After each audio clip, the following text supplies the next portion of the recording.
Hello बच्चों, कैसे हैं आप लोग? बढ़िया एकदम।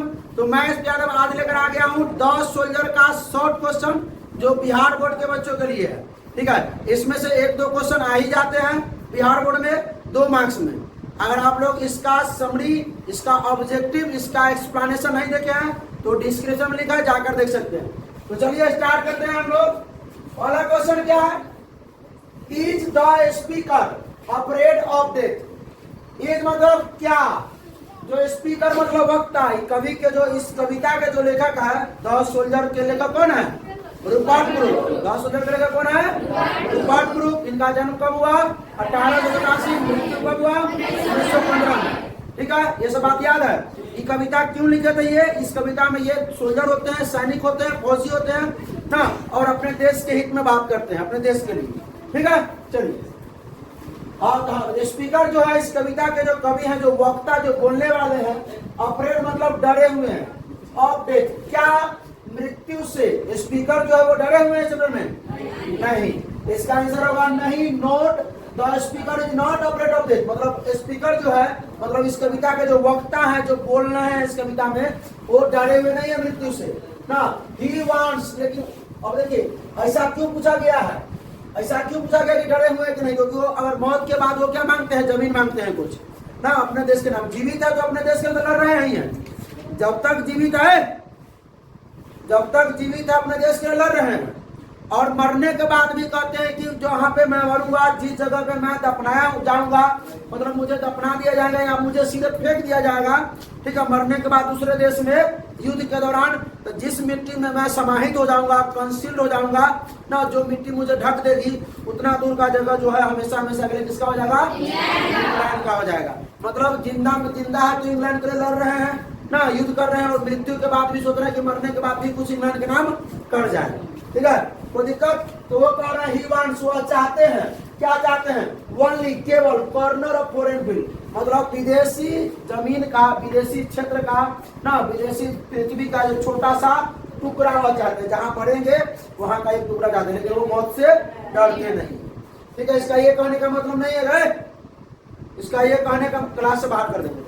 इसका ये कहने का मतलब नहीं है, कभी नहीं कहने का मतलब है कि भाई ये मौत से डर रहे हैं। वो अगर मृत्यु आ जाए ना, अगर कहीं युद्ध करने के दौरान मर जाते हैं ना, जहां उन्हें दफनाया जाएगा, इनका कहने का ये मतलब है कि वहां का जो जमीन है, वहां का जो छोटा सा टुकड़ा है, ये पूरा पृथ्वी नहीं मांग रहे हैं, छोटा सा जितना दूर में इन्हें दफनाया जाएगा, विवरित किया जाएगा, उतना दूर का जो जगह है वो किसका हो जाएगा? हमेशा हमेशा के लिए।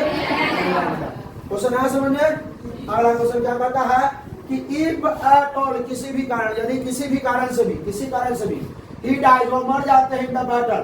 बैटल मतलब, बैटल मतलब युद्ध, या यदि एट ऑल मतलब किसी कारण से भी, एट ऑल मतलब किसी कारण से, यदि वह किसी कारण से ना मर जाते हैं, यानी उनकी मृत्यु हो जाती है, कहाँ? युद्ध भूमि में।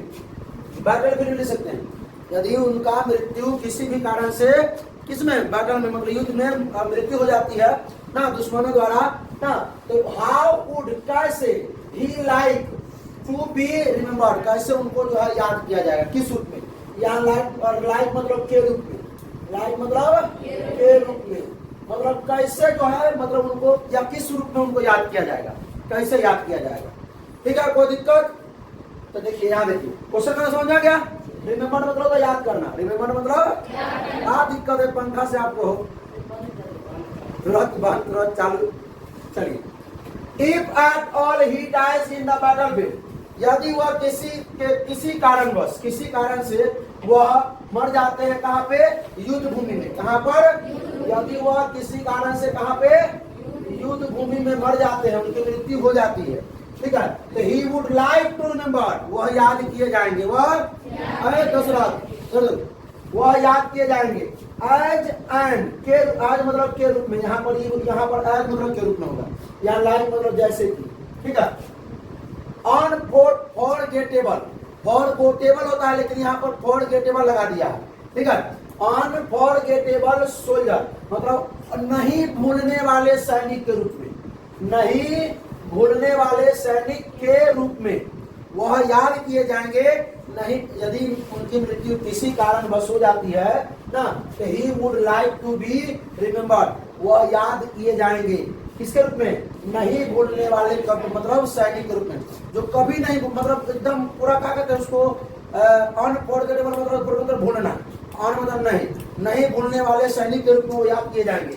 वो मतलब जो was never afraid of death, जो मृत्यु से कभी नहीं डरते ना, was never afraid of death, जो मृत्यु से कभी नहीं डरते थे, जो मृत्यु से कभी नहीं, इस रूप में वो याद किए जाएंगे, जो कभी नहीं भूलने वाले सैनिक के रूप में वो याद किए जाएंगे। और आप क्वेश्चन नंबर 3 क्या है? How can some corner of foreign field be forever England, मतलब कैसे कैन मतलब सकना, मतलब कैसे हो सकता है some corner of foreign field का विदेशी क्षेत्र का छोटा सा टुकड़ा, कुछ टुकड़ा कैसे हो सकता है विदेशी क्षेत्र का टुकड़ा किसका? और एक फॉरएवर इंग्लैंड, हमेशा इंग्लैंड का, मतलब कैसे हो सकता है जो छोटा मतलब विदेशी जमीन का छोटा सा टुकड़ा हमेशा के लिए इंग्लैंड का। फॉरएवर मतलब हमेशा, मतलब कैसे जो है वो जमीन का जो छोटा सा टुकड़ा है हमेशा किसका? इंग्लैंड का हो सकता है। कैसे? क्यों नहीं पूछा है? क्यों पूछता है तो रीजन बताते हैं कि इंग्लैंड ने उसे जन्म दिया है, इंग्लैंड ने के नदियों में वो नहाया है, इंग्लैंड के हवाओं में वो सांस लिया है, इंग्लैंड के सूरज ने उसे आशीर्वाद दिया है, इंग्लैंड ने फूल दिया उन्हें मतलब प्रेम करने के लिए, इंग्लैंड ने रास्ते दिए हैं चलने के लिए, इंग्लैंड के दोस्तों से कुछ बातें सीखे, ये सब बात, इंग्लैंड के वो सुनी गई आवाजें, इंग्लैंड में देखेगा वो दृश्य, ये सब बात होगा, इंग्लैंड में देखेगा वो खुशी के सपने, तो वो सब बात क्यों यहाँ पर क्यों रहता, वहां रहता तब कारण देते कि क्यों मतलब जो है इंग्लैंड का हो जाएगा, यहाँ पर कैसे इंग्लैंड का हो जाएगा, कैसे वाला जवाब देना है। ठीक है, तो यदि वो युद्ध करने के लिए युद्ध भूमि में जाते हैं उनकी मृत्यु हो जाती है, उनकी यहाँ पे मृत्यु कहीं न कहीं तो दफनाया जाएगा ही उन्हें, दफनाने के बाद वो जो छोटा सा टुकड़ा है वो हमेशा किसका हो जाएगा? हुआ कैसे, क्यों कहता? तो वही बात लेते कि इंग्लैंड ने उन्हें जन्म दिया, इंग्लैंड ने उन्हें आकार दिया, इंग्लैंड ने नदी दिया उन्हें धोने नहाने के लिए, इंग्लैंड ने सूरज दिया आशीर्वाद देने के लिए, नए रास्ता दिया उन्हें टहलने के लिए, ना इंग्लैंड ने पुष्प दिए हैं, फ्लावर दिए हैं उन्हें प्रेम करने के लिए, यही सब बात बोला जाए। आगे तो इफ यदि वो डाइज मतलब मर जाते हैं अबाउट बैटल मतलब युद्ध भूमि में, ही वुड बी ब्यूरिड, तो उन्हें दफना दिया जाएगा, ब्यूरिड में BURIED ना, मतलब उन्हें दफना दिया जाएगा समवेयर कहीं ना कहीं, किसी भी स्थान पे तो भाई उन्हें दफना दिया जाएगा। ठीक है, क्या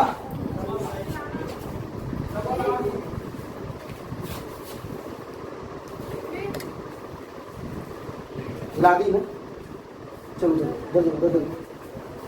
क्या छोड़ी इसको दूंगे।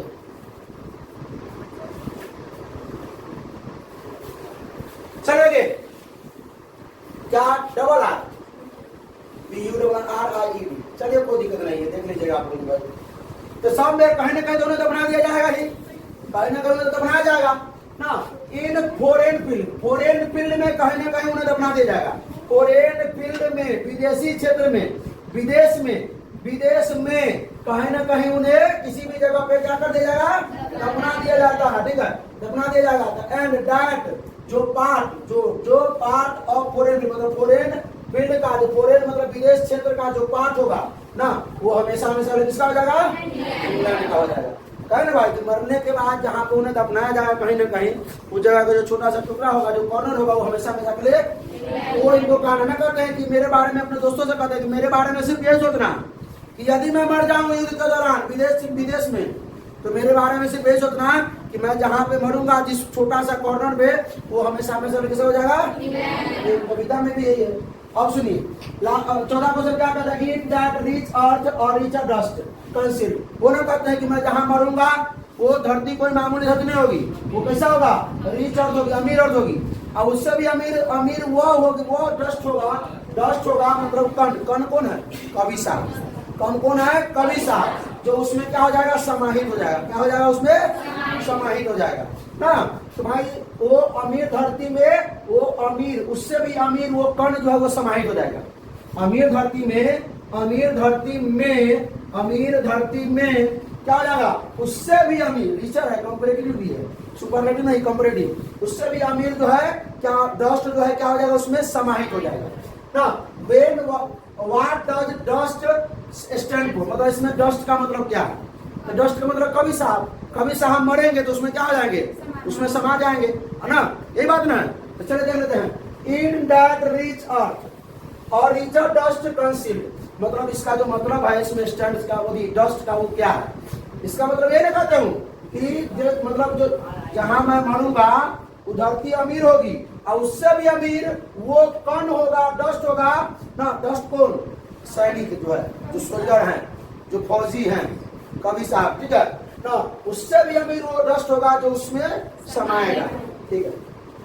द स्पीकर फर्दर मतलब हमें कहते हैं, डिस्क्राइब करते हैं, वर्णन करते हैं ठीक है अपने मृत्यु के बारे में, कि जब कभी कभी को डस्ट बनाएगा इसमें हो, तो कभी डिस्क्राइब करते हैं अपनी मृत्यु के बारे में यहाँ पे ना। क्या करते हैं कि यदि वो मर जाते हैं तब क्या होगा, हिज बॉडी, उनका जो बॉडी है विल बी ब्यूरिड मतलब दफना दिया जाएगा, क्या हो जाएगा, दफना दिया जाएगा, ठीक है, इन द अर्थ मतलब पृथ्वी में।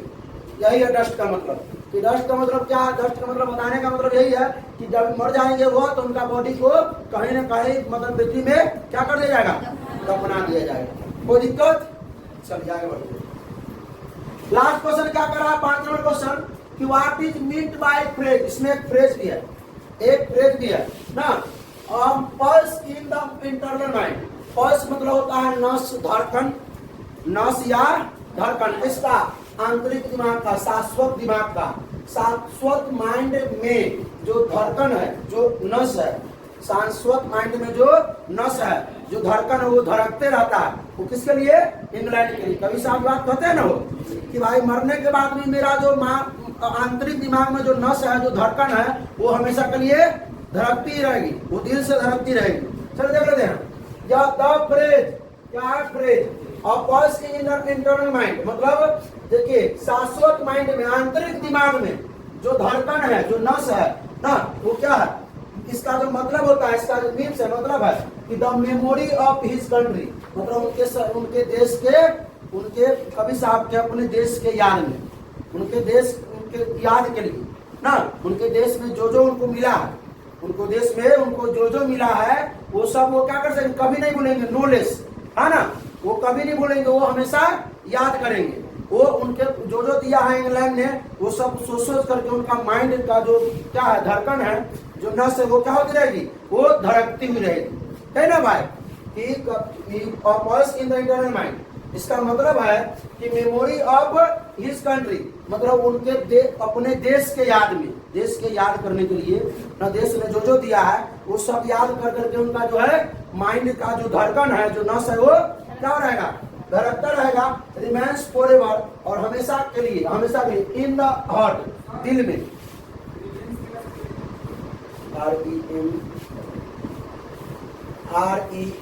REMAIN, ठीक है। चलिए ये ना है, तो इन हार्ट दिल में, ऑफ पोएट किसके दिल में, कवि के दिल में, कवि साहब के दिल में ना, मतलब धड़कती रहेगी हमेशा के लिए। दैट जो विल बी बीटिंग, और क्या होगा, बीट मतलब धड़कना, कवि साहब के दिल में क्या करेगी, धड़कती रहेगी, फॉर मतलब के लिए, किसके लिए, मतलब कवि साहब का दिल जो है इंग्लैंड के लिए धड़कता रहेगा। क्यों, वो सोच कर इंग्लैंड ने जो उनको दिया है, अब कहाँ धड़कता रहेगा, शाश्वत, शाश्वत हो सकता है या शाश्वत हो सकता है, या आंतरिक दिमाग के नस या धड़कन में, ठीक है, वो हमेशा के लिए उनका जो दिल जो है वो धड़कता रहेगा, किनका, कवि साहब का, सोच करके कि उनको इंग्लैंड दिया है, मरने के बाद भी। ये भी वो बात कह देते हैं कि सिर्फ मेरा ही नहीं, इंग्लैंड के सभी लोगों का जो है शाश्वत दिमाग का जो धड़कन है वो धड़कता रहेगा, तो इंग्लैंड के बारे में सोच कर, ठीक है। तो चलिए ये स्क्रीनशॉट ले लीजिए भाई आप लोग। चलिए, तो कैसा लगा वीडियो, अच्छा लगा तो अपने दोस्तों के साथ शेयर कीजिए, कोई प्रॉब्लम हो तो कमेंट कीजिए, ठीक है। हंसते रहिए, मुस्कुराते रहिए, पढ़ाई करते रहिए, ऑल द बेस्ट।